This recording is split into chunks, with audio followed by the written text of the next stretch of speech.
Welcome to Maheshan IAS. Your rank is our responsibility. Goswami Shri Tulsidas ji ने रामचरितमानस में एक चौपाई लिखी हुई है, होइए सोई जो राम रच राखा, को करे तरक बढ़ावे शाखा। दोस्तों ये सीखने को मिलता है कि हर चीज अपने मोमेंट पर होगी, उसका समय आएगा। भारत के ऊपर खतरा है, लेकिन इस खतरे में भारत को आगे जाने का भी समय है, बट इसमें पहचानने का भी समय है कि भारत को खतरा कौन सा है।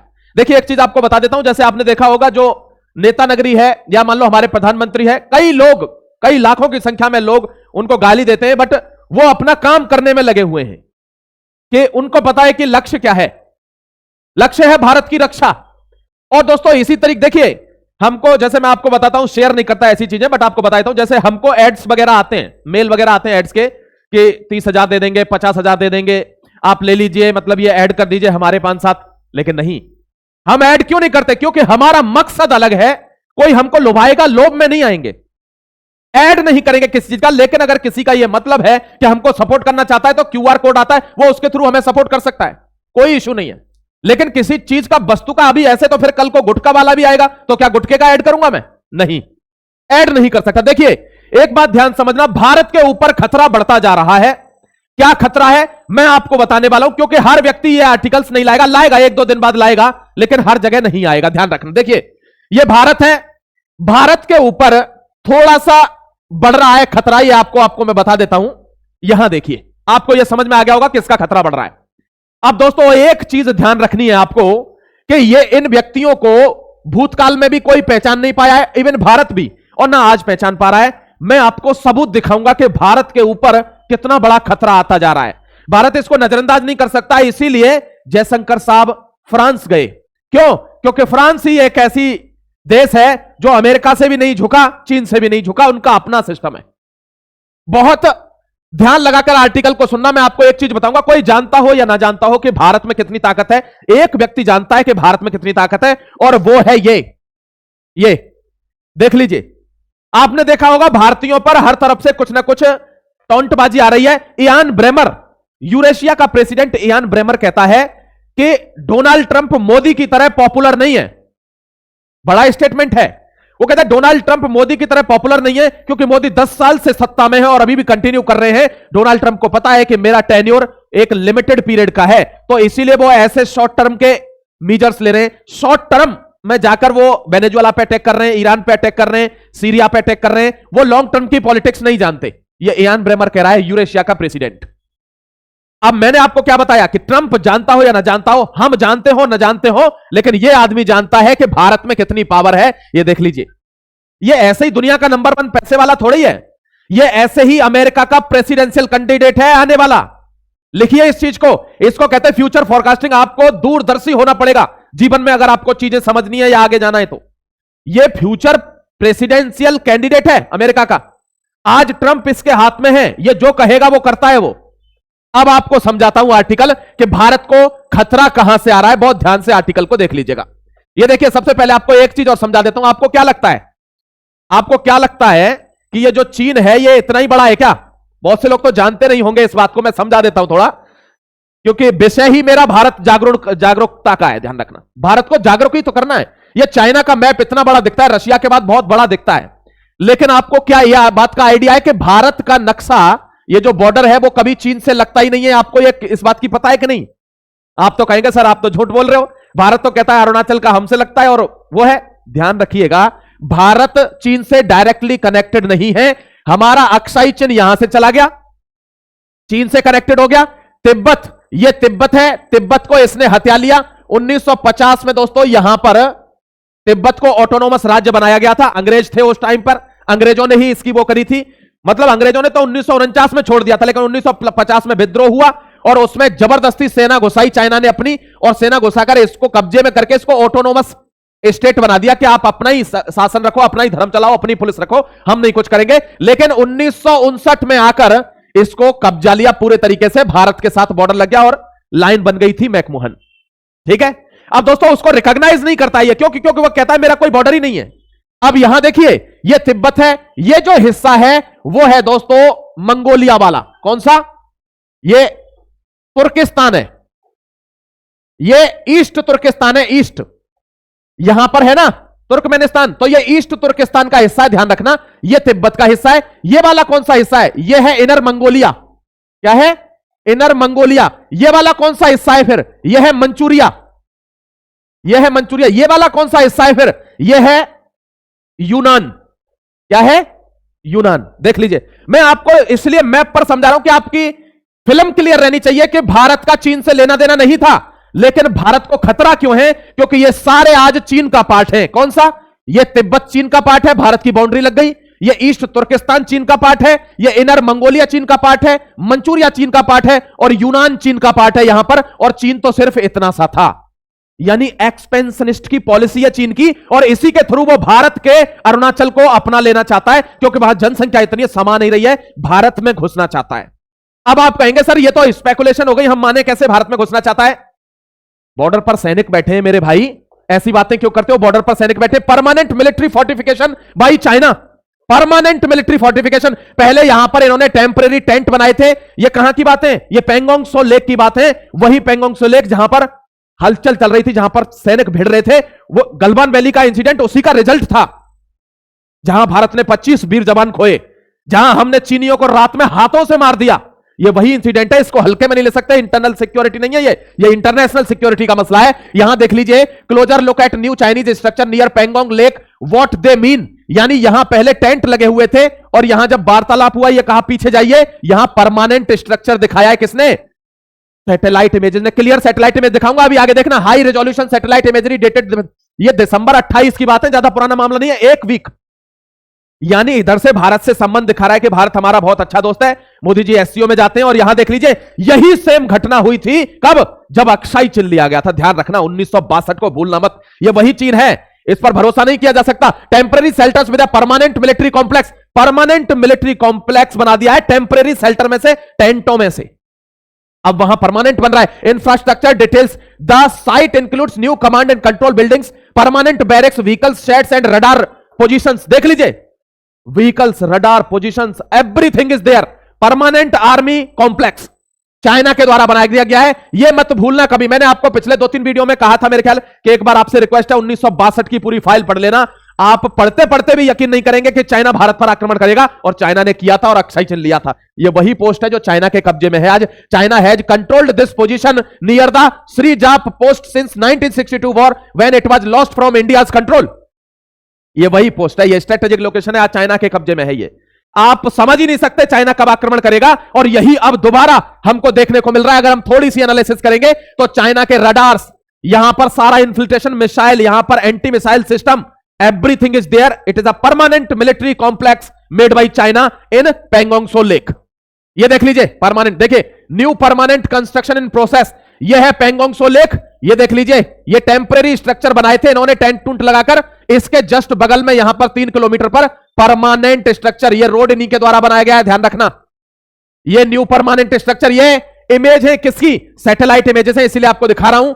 चीन वो गद्दार है जो अपने बाप को भी डस लेगा। भारत तो फिर भी पड़ोसी है, वो भी दूर का, क्योंकि आस पड़ोस में तो सीमा लगती नहीं थी। तिब्बत था, तुर्किस्तान था, मंगोलिया था, मंचूरिया था, यूनान था। चीन तो इतना सा था, आज क्या भारत से कोई संबंध नहीं जो छोड़ देगा? या पहले भारत का हिस्सा लिया नहीं है उसने? लिया है। देखिए, ये ग्लोबल पोजीशन है, ये है पेंगोंग सो लेक। ये पेंगोंग सो लेक है, अगर आप मैप में देख पा रहे हैं। चाइना की बाउंड्री देखिए, ये है, चाइना क्लेम करता है इस चीज को। ये हमारा लद्दाख है भाई, यहां ये लद्दाख है, यहां पर, यहां इंडिया की देखिए, इंडिया ऑफिशियल बॉर्डर क्या है इंडिया का? ये है, ये है। ये वाला जो एरिया है, ये है बफर जोन, ये वाला एरिया है डिस्प्यूटेड एरिया, ये वाला। अब यहां चाइना है, यहां हम हैं, इस पूरे में यहां सेटलमेंट शुरू हो गया। देखिए, न्यू कंस्ट्रक्शन यहां शुरू हुआ है, यानी ये धीरे धीरे धीरे धीरे ये एरिया अपने में ले जाएगा, छाती से छाती आके बॉर्डर हो जाएगी। ये आपको समझा रहा हूं मैप की सहायता से, अगर आप समझ पाएंगे, क्योंकि लद्दाख में घुसेंगे ये, लद्दाख में घुसेंगे ये। देखिए, एक मंगलॉइड फीचर होता है, मंगलॉइड फीचर।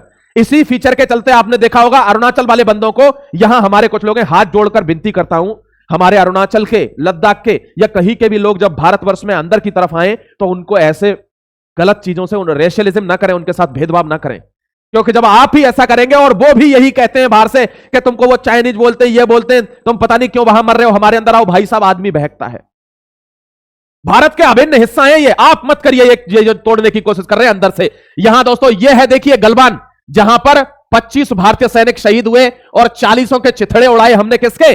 चीन के। ये है वो गलवान। और यहां है दोस्तों पेंगोंग त्सो लेक। अब यहां लड़ाई चल रही है, चाइना का सेटलमेंट यहां हो रहा है, नया सेटलमेंट, ध्यान रखिएगा। Swift is present, the structure marks swift from presence to control allowing the PLA sustain year operation.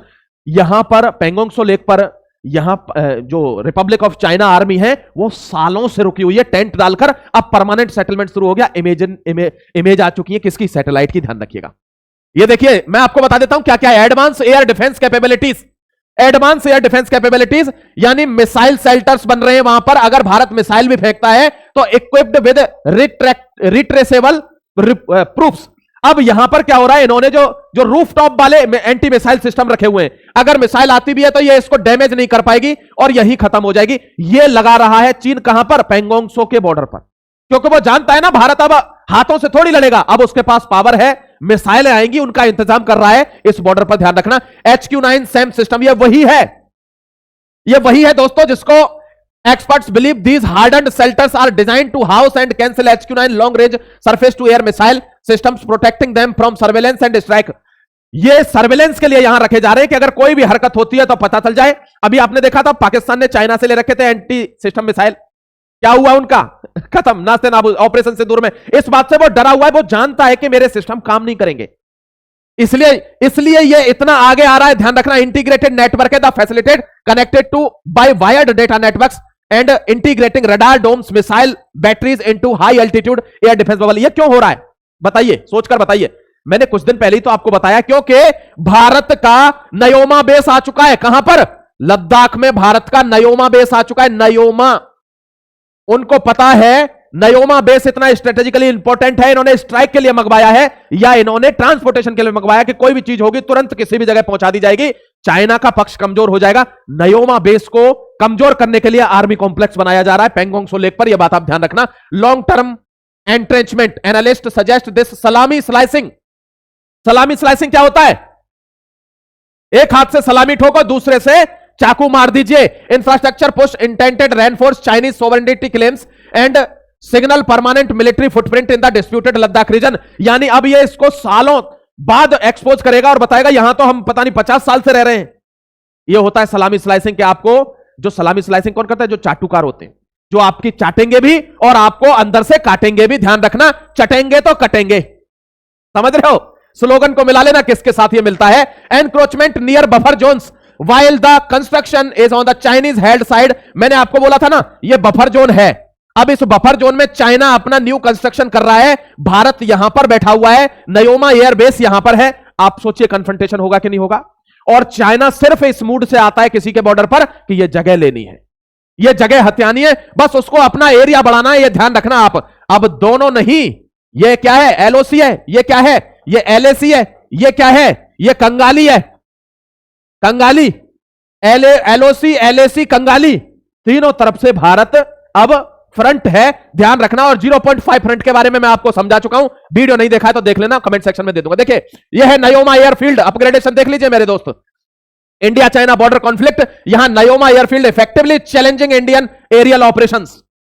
कोई आओ माई का लाल, नयोमा बन चुका है, ऑपरेटेड है, बन तो बहुत पहले चुका था, अब फुल ऑपरेशन में है, कोई टेंशन वाली बात नहीं है। टारगेटिंग इंडियन लॉजिस्टिक्स, अब यहां पर कोई भी चीज भेजनी होगी 1 सेकंड में, चाहे वो ये है नयोमा एयरबेस। यहां दोस्तों ये पूरा एलएसी है, चीन का जो अक्षय चिन्ह चला गया, क्योंकि हम पहले भी बोल चुके हैं, फिर बोल देते एक बार, that the Gilgit Baltistan illegally occupied Kashmir is India's integral part, along with Aksai Chin is also considered the integral part of India, which has been snatched by Chinese in 1962।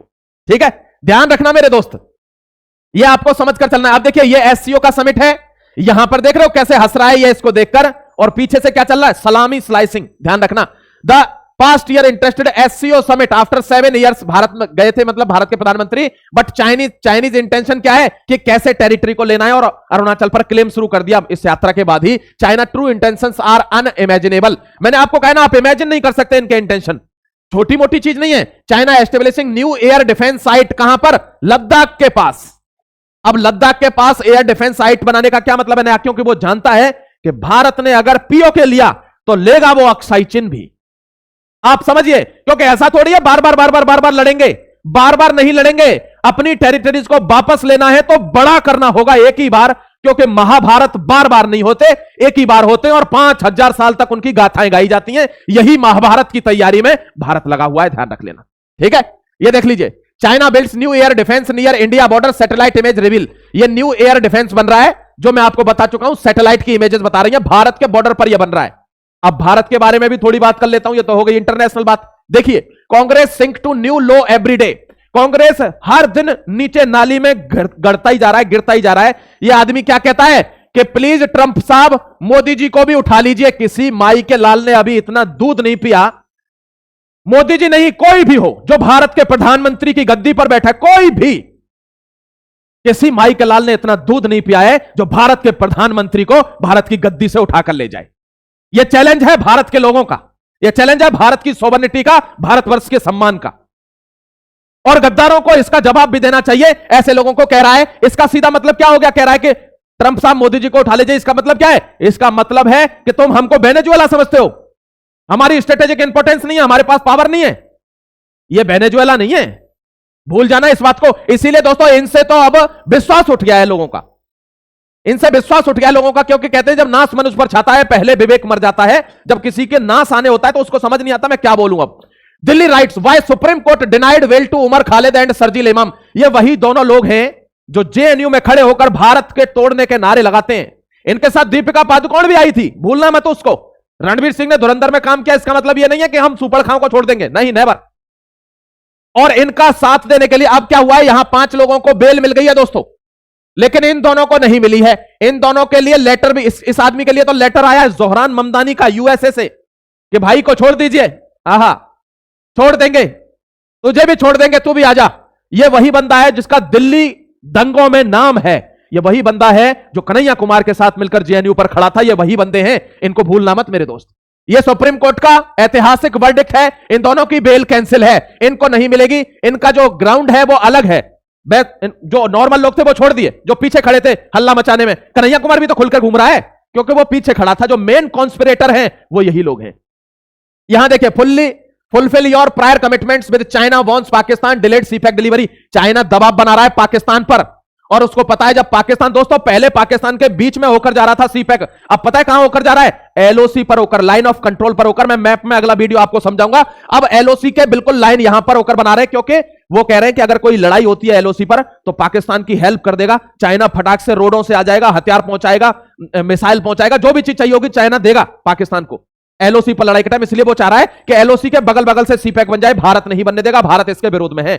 जैसे ही ये वो चाह रहा है कि ये कंस्ट्रक्शन जल्दी से जल्दी हो, कौन? Xi Jinping. और भारत इसको रोकना चाहता है, भारत इसको रोकना चाहता है कि ये नहीं होना चाहिए। इसी वजह से पाकिस्तान पर दबाव बना रहा है कि पैसे इतने साल ले लिए, इतना पैसा हमने लगा दिया वहां, तुम इसको बनवा नहीं पा रहे हो। इसलिए सीपैक पर थोड़ा सा चल रहा है मामला, क्योंकि वो सीपैक के थ्रू ग्वादर पोर्ट आना चाहता है और अमेरिका भी बलूचिस्तान आना चाहता है। ये दोनों कन्फ्रंटेशन में है कि अमेरिका मुझसे पहले आ गया तो वो पाकिस्तान को कब्जे में ले लेगा। इसलिए चीन दबाव बना रहा है कि मेरा काम कर पहले। पैसा इसने दोनों से ले रखा है, पिटेगा चौक पे ही, ध्यान रखिएगा। यहां देखिए, भारत बांग्लादेश सीमा पर नई किलेबंदी, चिकन नेक में लगी 12 फीट ऊंची फेंसिंग। हमने चिकन नेक पर 12 फीट ऊंची फेंसिंग लगा दी है मेरे दोस्त, यानी चिकन नेक सेफ है, डोंट वरी। वो उसकी नहीं लेनी है टेंशन, बांग्लादेश की उतनी हैसियत नहीं है। बांग्लादेश चाह रहा है कि ये मुझसे लड़ जाए तो मेरा भी नाम हो जाए कि भारत से हमने युद्ध किया था, क्यों? भारत छोटी चीज थोड़ी है। तो बांग्लादेश का मोटो ही यह है कि ये मुझसे लड़ जाए तो मेरा भी नाम हो जाए कि यह भारत से लड़ा था। देखिए, अब आपको एक चीज बता देता हूं जो मैंने शुरू में आपको कही थी, और वो है दोस्तों कि कोई जानता हो या ना जानता हो, लेकिन यह आदमी जानता है कि भारत में कितनी पावर है। जैसे ही वेनेजुएला के प्रेसिडेंट को कैप्चर किया, वहां स्टार लिंक इसकी कंपनी है जिससे पूरी दुनिया में सैटेलाइट लिंक है, पूरा इंटरनेट चल रहा है।